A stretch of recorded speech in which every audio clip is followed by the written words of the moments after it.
క్రీస్తునందున్న పరిశుద్ధులందరికీ ప్రభువైన క్రీస్తు నామంలో శుభాభివందనాలు. దేవుని ప్రేమ ఆధ్యాత్మిక కార్యక్రమానికి స్వాగతం. ఏప్రిల్ 22 కొరకు సిహెచ్ స్పర్జన్ గారు వ్రాసిన ధ్యానం చదువుతున్నాను, వినండి. యెహోవా గుడ్డివారి కన్నులు తెరవచేయువాడు, యెహోవా కృంగిన వారిని లేవనెత్తువాడు. 146వ కీర్తన 8వ వచనం.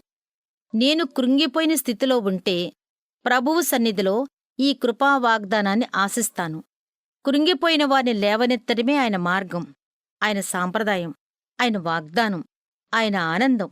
పాపభీతి ఏదైనా నన్ను కృంగదీస్తుందా? లేకపోతే నా ఆత్మలో ఏదో తెలియని ఒత్తిడి కలిగి పగలు రాత్రి నన్ను వేధిస్తుందా?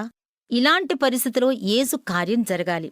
అప్పుడే నేను లేవనెత్తబడి విశ్రాంతిలో కూర్చుంటాను. ఓ ప్రభువా, నీ అపారమైన కృపను బట్టి నన్ను లేవనెత్తు.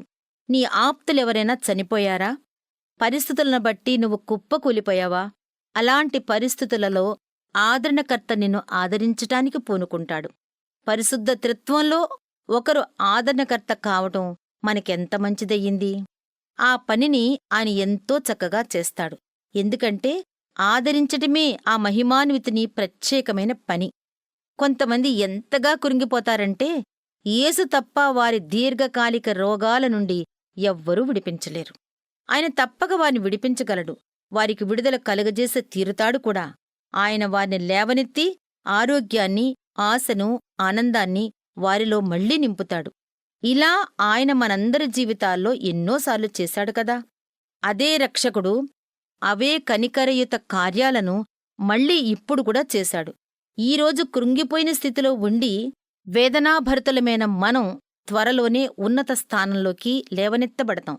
ఈరోజు మన పరిస్థితిని చూసి వెక్కిరిస్తూ హేళన చేస్తున్నవారు ఆ రోజు సిగ్గుపరచబడతారు. ప్రభువు చేత లేవనెత్తబడటం మనకెంత ఘనత! మనం కృంగదీయబడటం మంచిదే అయ్యింది.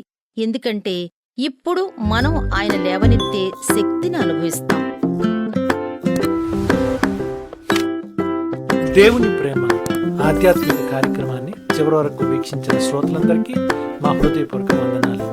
తిరిగి మళ్ళా రేపటి ఉదయకాల సమయంలో కలుసుకుందాం. అంతవరకు సెలవు. May God bless you. దేవుడు మిమ్మల్ని అందరినీ దీవించును గాక. ఆమేన్.